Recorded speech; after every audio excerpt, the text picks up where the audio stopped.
Méditation du 20 novembre. Distribuer des cadeaux. Puisque chacun a reçu un don, mettez-le au service des autres en bon intendant de la grâce si diverse de Dieu. 1 Pierre 4, verset 10. Un pasteur eut un rêve. Il rêva qu'il était transporté par un ange jusqu'en enfer. Il vit là une grande table garnie de mets et entourée d'une multitude de gens. Ces gens, malgré cette nourriture abondante, avaient l'air de mourir de faim. Ils présentaient une maigreur extrême et étaient faméliques. Le pasteur demanda à l'ange les raisons pour lesquelles il ne mangeait pas. L'ange lui dit qu'il pouvait prendre de la nourriture, mais qu'ils avaient les coudes rigides et qu'ils ne pouvaient donc pas la ramener à leur bouche. Le rêve continua. Le pasteur fut transporté au ciel où il y avait aussi une grande table garnie d'une nourriture abondante. Autour, il y avait aussi une foule, mais son aspect était bien différent. Il paraissait sain et bien nourri. Le pasteur pensa qu'il n'avait pas le même problème de coude et en parla à l'ange. L'ange le regarda en souriant et lui dit que non, qu'ils avaient le même problème de coude. La seule différence était que, dans le ciel, ils se donnaient à manger les uns les autres. Cet homme se réveilla de son rêve avec une extraordinaire leçon de vie. Aider, aider. Pierre nous rappelle que nous avons tous reçu des cadeaux de la part de Dieu. Nous les appelons des dons. Et il insiste sur le fait qu'ils sont le résultat de la grâce divine. Il est curieux que cette grâce ne soit pas monochromatique,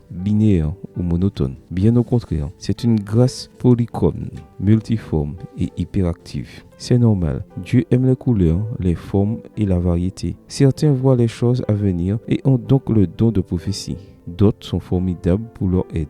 Ils ont le don du service. Et il y a ceux qui éduquent naturellement. Ils ont le don de l'enseignement. Ceux qui touchent ton cœur ont le don de l'exhortation. Ceux qui savent distribuer possèdent le don de la générosité. Ceux qui peuvent coordonner le don du leadership. Ceux qui aiment tout le monde ont le don de la joie. Je l'ai dit, des cadeaux de toutes les couleurs, de toutes les formes et d'une grande variété. Mais Pierre propose quelque chose de plus. Mets-les au service des autres. Autrement dit, il faut distribuer ce que nous avons parce qu'ensemble, nous construisons l'Église. Il y a une variété de cadeaux, mais le Seigneur nous dit que nous devons partager le même esprit. L'esprit d'équipe, l'esprit de collaboration. Quand nous mettons nos cadeaux sur la table du quotidien et partageons ce que nous avons, nous réalisons qu'il y a un banquet qui nous attend. Et nous nous nourrissons les uns les autres comme si nous avions l'esprit du ciel. Amen. Bonne journée à toi et que le Seigneur te bénisse.